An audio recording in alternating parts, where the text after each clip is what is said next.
Сайн байцгаана үзэгчдээ, Тэнгэр телевизийн гадаад мэдээний тайм хөтөлбөр эхэлж байна. Би та бүхэнд энэ 7 хоногт олон улсад болсон чухал үйл явдлуудыг багцлан өргөхөөр бэлтгэлээ.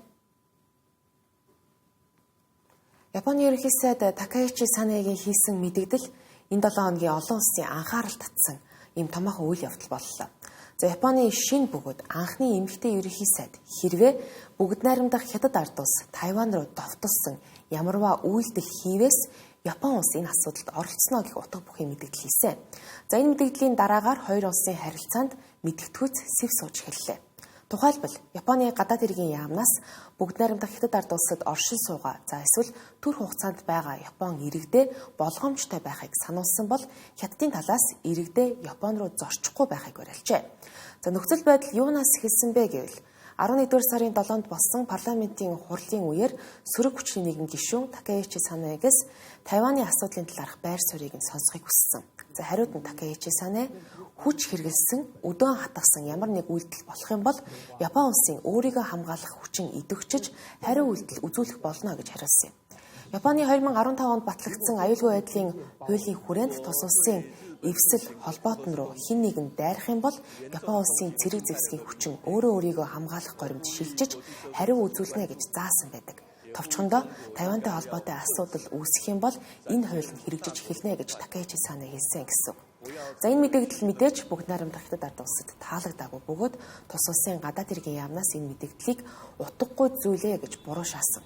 Мөн Осака хотод оршин суугаа хятадын ерөнхий консул Суэжан түүний мэдээллийг X хуудаснаа хуваалцаад тайлбар хэсэгт нь өөрөөр энэ асуудалд хутгсан хэмбугаач өөрийгөө энэ асуудалд хутгсан хэмбугаач өөрөө л асуудалд орондоо гэсэн юм утга бүхий тайлбарыг хэлсэн байгаа юм. Ингэхдээ маш ширүүн энгийн үг хэллэг ашигласан нь Японы талын игдүүцлийг мөн хүргээд амжсан. Үүнээс болоод хоёр улсын иргэд бие биенийхээ эсрэг жагсаал хийхэд хүртэл хүрсэн. Хэдийгээр Суэжан даруй энэ бичвэрээ X хуудаснаас устгасан ч гэсэн нэгэнт оройтсон гэдгийг хоёр улсын хүйтэ уур амьсгал илхэн харуулж байгаа. Японы ерөнхий сайд хэлсэн үгээ буцаахаас татгалзаж засгийн газрынхаа уламжлалт байр суурьнд үнэнч байх болно гэж хэлсэн ч гэсэн үүнээс цааш тодорхой асуудлын талаар хэлэхдээ болгоомжтой хандна гэж хэлсэн. Учир нь бүгд найрамдах хятад ард улсад Японы элчин сайдыг нэг бусудаа энэ мэдээллийн дараа дуудаж ерөнхий сайд нь үгээ буцаахыг шаардсан юм. Цахим сүлжээнд хятадын гадаад хэргийн яам Япон улсыг галаар наадахад зогсоохыг мөн сануулж Тайваны асуудалд хөндлөнгөөс оролцохыг төрөмгийллийн шинжтэй үйлдэл гэж харна хэмээн анхаарууллаа.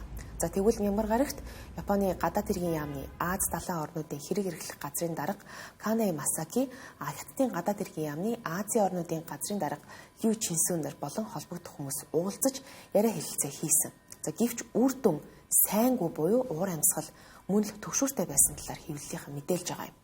Энэ удаагийн асуудал нь хоёр орны түүхэн харилцааны асуудлыг дахин хөндлөө гэж шинжээчид үзэж байгаа. 1800-аад он болон дэлхийн 2 дугаар дайны үе бол Япон хятадын түүхэнд хараар бичигдсэн үе. Энэ талаар хятадын батлан хамгаалахын салбарын нэгэн албан тушаалтан мөн дурдж түүхээсээ сургамж авахыг Япон улсад сануулжээ. Дараагийн мэдээллийг үзэж та бүхэнд хүргэе. Бангладешийн шүүх ерөнхий сайд асан Шейх Хасинад цаазаар авах ял сонсголоо. Түүнийг хүмүүнлэг ёсны эсрэг гэмт хэрэг үйлдсэн хэрэгээр ялын дээд хэмжээг ийхүү оноосон. Мөн дотоод хэргийн сайд асан Асадузаман хан Камалид цаазаар авах ял оноож цагдаагийн дарга асан Чоудхури Абдулла Аль Мамун мөн 5 жил ял өгсөн. Зөвхөн цагдаагийн дарга л энэ шүүх хуралд биеэр оролцсон. Өнгөрсөн жил тус улсад оюутнуудын удирдсан бослог олж улмаар 1400 гаруй хүн амь насаа алдсан гэж нэгдсэн үндэсний байгууллагаас тооцоолсон байдаг. Амиа алдагчдын дийлэнх нь хүчнийхний нээсэн галт зэвсэгт амиа алдсан. Залуучууд төрийн албыг хэрхэн хуваарлж томилж байгаад игдүүцэн эсэргүүцлээ илэрхийлж энэ хүч хасаалны хэлсэн. Тодруулах юм бол 1971 онд Пакистанаас тусгаар тогтносноос хойш Бангладешийн улс төрийн албаны албан тушаалтны 30%-ийг дандаа Ахмад дайчид эсвэл тэдний үр хүүхдүүд харшдаг болсон байгаа юм. Улмаар 50 гаруй жилийн дараа буюу 2024 оны байдлаар гэхэд Бангладеш хамгийн хүсэмжит ажлын байрууд хин нэгний хичээл зүтгэлээр бус удам муксаагаар болгогддог болсон гэжээ. Ингэхдээ тус албан тушаалыг хашиж байгаа хүмүүс нь ихэнхдээ Бангладешийн түүхэнд хамгийн удаан ерөнхий сайдын албыг хашсан Шейх Хасина болон түүний намын дэмжигчнэр байсан байгаа юм. Ийхүү ажилгүйдлийн төвшин тэнгэрт хандж шинээр төгссөн залуучууд ажилд орохын тулд танил тал гэх мэт шудраг бус зүйлсэд заавал хутгалдах шаардлагатай болсон байна. За энэ квотын систем нь эх орноо хамгаалсны төлөөх шагнал бус шудраг бусын л үүр болсон гэж хэлэхэд буруудахгүй. Харин өдгөө төр засгийн газар байгуулагдсанаас хойш ажлын байруудын 5% л өмнөх энэ квотын системийн дагуу олгогдож байгаа юм байна. За босдгын дүнд Шейх Хасинаг буулгаж улмаар тэрээр одоо энэтхэгт орогнож байгаа. Тиймээс даваа гарагт болсон энэхүү шүүх хуралд Шейх Хасина өөрийн биеэр байгаагүй өмгөөлөгч нэрсэн. За гэхдээ шүүхийн шийдвэрийн талаар ерөнхий сайд хит нэг талыг барьсан улс төрийн шинжтэй хэмээн эсэргүүцэж байгаа гэдгийг илэрхийлсэн. Харин Бангладешийн төр засгийн газраас ерөнхий сайд тасан Шейх Хасинад оноосон энэхүү цаазаар авах ялыг түүхэн шийдвэр гэж нэрлээд үүний ач холбогдол нь өндөр юм а гэдгийг тодтогоод байгаа юм. Бангладешийн талаас түүнийг буцаан авчрахыг шаардсан ч гэсэн энэтхэгийн талаас хариу өгөөгүй. За ерөнхий сайд байхдаа Шейх Хасина нь энэтхэг улстай сайн харилцаатай байсан бөгөөд өдгөө түүний хэрэг нь ийхүү хоёр орны дипломат харилцаанд сорилт авчирч болзошгүй ийм нөхцөл байдлыг бас үүсгэж байгаа юм. За Хасинагийн засгийн газар унсны дараагаар Бангладеш нөхцөл байдал хурцтмал байгаа. Ялангуяа эх оны 2 дугаар сард сонгуул болох гэж байгаа энэ цаг үед нийслэл Дака хотын гудамжаар иргэд гар хийцийн бөмбөг дэлбэлж жагсагчид төр ерөнхий сайдын эсрэг мөн л эсэргүүцлээ илэрхийлсэн ийм байдалтай байна. Газын зурагт олон улсын цэргийн хүчин байрлуулах тухай тусгасан инхийн төлөвлөгөөний тухай тогтоолыг Нэгдсэн үндэсний байгууллагын аюулгүй зөвлөл баталлаа. За энэхүү инхийн төлөвлөгөөнд газын зурвасыг цэрэггүй бүс болгох улмаар тогтвортой байдлыг нь хангахын тулд олон улсын цэргийн хүчин оруулах тухай заасан байгаа. Нэгдсэн үндэсний байгууллагын аюулгүй зөвлөл нийт 15 гишүүнтэй. За үүнээс 13 нь энэхүү тогтоолыг батлахыг дэмжиж Оросын албаны улс болон бүгд найрамдах хятад ард улсад хөтгөлцлээ. За Оросын албаны улс болон бүгд найрамдах хятад ард улс нь Нэгдсэн үндэсний байгууллагын аюулгүй зөвлөлийн байнгын 5 гишүүний нэг. Тиймээс энэхүү тогтоолд бол вето хориг тавьж болох байсан ч гэсэн тавилгүй төтгөлцсөн байр суурьтай. За энэ тогтоолд тусгагдсан бас нэг заалт бол Палестин улсыг байгуулах тухай юм явдал. За үүнийг харин Арабын орнууд оруулсан ч гэсэн Израилийн эсэргүүцэлтэд тулгарч байгаа нь ойлгомжтой. За энэхүү инхийн төлөвлөгөөг зуучлагч орн болох Америк нэгдсэн улсын ерөнхийлөгч Трамп энэ төлөвлөгөөг өөрөө санаачилсан бөгөөд Газын зурваст олон улсын цэргийн хүчин байршина гэдэгт олон орны цэргүүд багтаж байгаа гэдгийг бол тодтогсон. Үүнээс гадна инхийг сахиулах зөвлөл гэж төр хугацааны шилжилтийн үеийн засаглах ийм зөвлөл байгуулах бөгөөд ерөнхийдөө цаана нь удирдах байгаа хүн нь Трамп өөрөө байх юм байна. Харин Хамас бүлэглэлийн хувьд энэхүү төлөвлөгөө таалагдахгүй байгаа гэдгээ илэрхийлсэн. Тодорхойлох юм бол Хамасын зүгээс Газын зурваст олон улсын хамгаалтын механизмыг хүчээр байгуулж байна.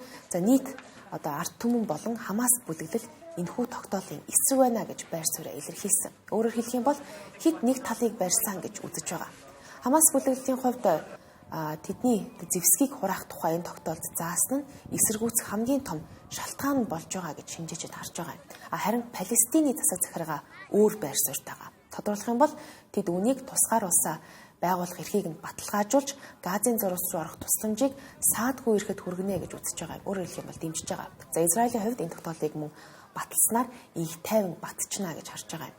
Ерөнхийдөө Хамас таалагдахгүй бусад талуудын эрх ашигт нийцсэн ийм тогтоолоо гэж хэлж болно. За Трампын санаачилсан энэхүү төлөвлөгөөний эхний шат нь 10 дугаар сарын 10-нд барьцаалагдсан Израилийн иргэдийг Палестин хоригдлуудаар солилцсноор хэрэгжиж эхэлсэн. За хэдий энэхүү солилцох асуудал нь яривхтай байсан ч гэсэн энэ үйл явц нь үргэлжилсэн хэвээр байгаа. За мөн Газын зурваст сэргээн босголтын ажлууд хийх алхмыг Нэгдсэн үндэсний байгууллагын энэхүү тогтоол нь хангаж өгч байгаа юм байна. Дараагийн мэдээ Мексик улсын нийслэл хотод засгийн газрын эсрэг жагсаал болж улмаар 120 гаруй хүн гэмтэж бэртжээ. Эдний 100 гаруй цагдаагийн албан тушаалтанд байсан байна. Жагсаалын тухайд өнгөрсөн бям гарагт хүчирхийллийн шинжтэй гэмт хэрэгүүдийн тоо зогсолтгүй өссөөр байгаад ерөнхийлөгч Клаудиа Шейнбаумын үүний эсрэг авч байгаа арга хэмжээнд бухимдсан иргэд нийслэл хотынхоо төвд жагссан байгаа юм. За мянган жагсагч оролцсноос дийлэнх нь зүй үеийнхэн болон оюутнууд байсан байгаа юм. Жагсаал цар хүрээгээ тэлж улс орон даяар энэхүү асуудал бохимдолтой сэтгэл дундуур байгаа гэдгээ илэрхийлсэн иргэд энэхүү олон хотод зэрэг жагсаж эхэлжээ. За энэ сарын эхээр Урапан хотын дарга Карлос Манзог нас барсны дараагаар эсэргүүцлийн жагсаал улам газар авах болсон. чагсаалыг одоо улам өдөөсөн гэж хэлж болно. Тодорхойлох юм бол Карлос Манзон харт тамхины 8 эрхлэгчдийг олон нийтэд нээлттэйгээр шүмжилж аюулгүй байдлын бодлогыг чангадахыг уриалж байсан нэгэн боловч 11-р сарын 1-ний өдөр бусдын гарт амнасаа алдсан. Харин түүний нас орсон явдал энэхүү залуусыг нэгтгэх томоохон шалтгаан болж төрийн албан тушаалтнуудыг болон иргэдийг зохион байгуулалттай гэмт хэрэгээс хамгаалж чадахгүй байгаад засгийн газраа буруутган тэмцэл хөдөлгөөн үүсгэж хүргэжээ. Жагсагчид улсынхаа ерөнхийлөгч Клаудиа Шейнбаумыг оршин суудаг ордны ойролцоох төмөр хаалтыг эвдэлсэн бол Мехико хотын аюулгүй байдлын албаныхны мэдээлснээр зарим жагсагчид чулуу шидэж хамгаалтын гадна хашааг эвдэхийг оролцсны дараагаар цагдаа нар улам сасгаруулагч хий цацаж зогсоосон байна. Зэрэг хоригчид дээрэм халдлага зэрэг хэрэгээр 20 гаруй хүнийг баривчсан тухай мэдээлсэн. Жагсагчдын хувьд харин бид бол Карлос Манзо гэсэн бичгтээ туг лоозен барин талиг чотын даргын дурсгалд зориулан ковбой малгай өмсөн жагсаалд оролцжээ. Харин зарим жагсагч тус улсын дотоодын аюулгүй байдлыг хангах хүчний засгийн газартай хийх гэрээ хэлцээрт нь ил тод байдлыг шаардаж хотын хамгаалтыг сайжруулж шинэчлэл хийхийг уриалж байгаа юм. Ерөнхийдөө Бямгаргийн эсэргүүцлийн жагсаал тайван өнгөрсөн боловч иргэдийн хүчирхийллийн гэмт хэргийн сүлжээг нухчин буулгах, хариуцлага хүлээлгэх гэсэн шаардлагаас үүдэн түрэмгийллийн шинжтэй болж эхэлсэн. Ерөнхийлөгч Шейнбаум албан тушаалаа хашиж эхлээд жил гаруй хугацаа өнгөрөөд байгаа. Судалгаагаар иргэдийн 70% нь түүний өнгөрсөн жилд сайн ажилласан гэж дүгнэж ажилтны сэтгэл хангалуун байгаа гэх үр дүн гарсан талаар засгийн газраас мэдээлж ирсэн. Гэтэл түүнийг эсэргүүцсэн энэ чагсаалт цуглаан олныг хамарч байгаа нь энэ судалгааны үр дүн эргэлзээтэй болгоход хүргээд байгаа юм. Тэрээр энэ жагсаал өөрийнх нь засгийг тогтворгүйжүүлэх гэсэн оролдлого олж байгаа. Энэ нь сөрөг хүчний ашиг сонирхлын улмаас улам хөөрөгд нэмэгдэж байна гэж жагсаалыг үгүйсгэсэн. Клаудиа Шейнбаум бид иргэдийнхээ үзэл бодлоо илэрхийлэх жагсаал цуглаан хийх эрхийг нь дэмжиж байгаа. Гэхдээ хүмүүс эдгээр жагсаалын ард хэн байгааг мэдэх хэрэгтэй хэмээн хууран мэхлэлд тарих угаалтаас болгоомжлохыг уриалсан байгаа юм. Сүүлийн үед ерөнхийлөгч Шейнбаум Мексик болон Америк нэгдсэн улсын харилцааны гол асуудал болох фентанилийн 8-ны эсрэг бодлогоо чангаруулсан боловч шүүмжлэгчид түүний засгийн газар Мексикт олон жилийн турш үргэлжилсэн хүн амны хэрэг сургаггүй алга болж байгаа иргэдийн тоог буруулахад хүчин мөксдөж байгаа гэдгийг шүүмжилж байгаа юм. Энэхүү өмнө самуун нь тус улсын дипломат харилцаа хуцдаж байгаатай холбоотой буюу энэ сарын эхээр Перу улсын конгресс Мексик улсын ерөнхийлөгч Шейнбаумыг персона нон грата буюу улсдаа хүлээн авах боломжгүй хүн гэж зарласантайгаас зэрэгцэж болж байгаа. Тухайн шийдвэр нь 2022 оны төрийн эргэлт хийхийг завдсан хэрэгт нэр холбогдсон Перугийн ерөнхий сайд асанд Мексик улсаас орогнол олгосноос үүдэж хоёр улсын хамтын ажиллагаа муутахад хүргээд байгаа. Олон жилийн турш хоримтлагдсан иргэдийн уур бухимдал ялангуяа найдваргүй уламжлалт улс төрийн тогтолцоонд итгэлээ алдсан Мексикийн залуусын дургуутслыг шинжээчид инхүү онцолж байна. Олон улсад болж өнгөрсөн бусад үйл явдлыг үргэлжлэн үзэж та бүхэнд товчоор өргөе.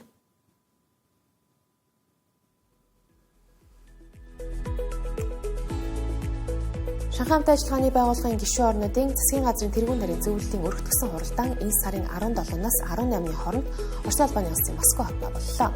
Шанхай хамт ажиллагааны байгууллагын орнууд дэлхийн дотоодын нийт бүтээгдэхүүний 3/1-ийг бүрдүүлж байгаагаас гадна тус байгууллагын хүрээнд дэх худалдааны хэмжээ $1.80 төгөж байгаа. Манай улсаас ерөнхий сайд Зандан Шатар энэхүү хуралдаанд оролцож Нэгдсэн улсны байгууллагын цөлжилттэй тэмцэх конвенцийн талуудын 17 дугаар баг хурлыг 2026 онд Улаанбаатар хотод зохион байгуулах ба гишүүн орнууд энэ хуралд идэвхтэй оролцохыг уриалжээ. Шанхай хамт ажиллагааны байгууллагын гишүүн 10 орноос гадна ажиллагч улс орнуудын засгийн газрын тэргуун энэ хуралдаанд оролцдог. Манай улсын хувьд энэ байгууллагт ажиллагч улсын статустай байдаг.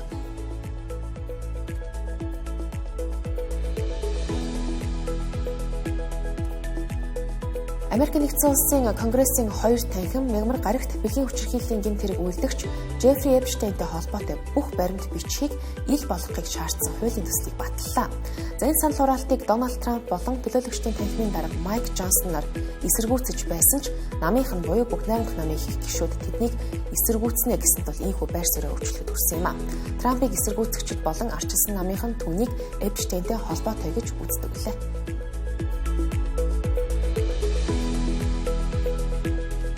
Украинаас Францаас 100 ширхэг Dassault Rafale байлдааны сөнөөгч нисэх хонгоц хүлээж авах боллоо.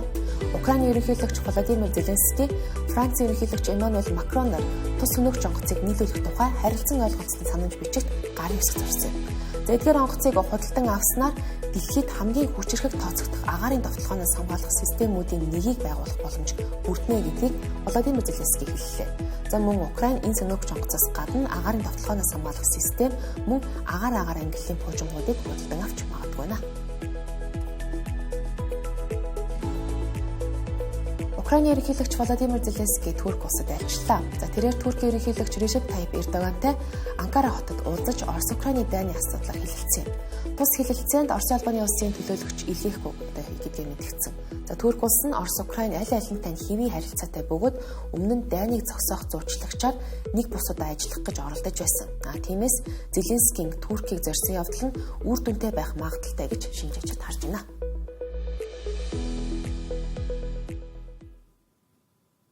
Үзэгч та бүхэнд Тэнгэр телевизийн гадаад мэдээний тойм хөтөлбөр хүрлээ. Дараа 7 хоногт уулзтлаа. Түр баяртай.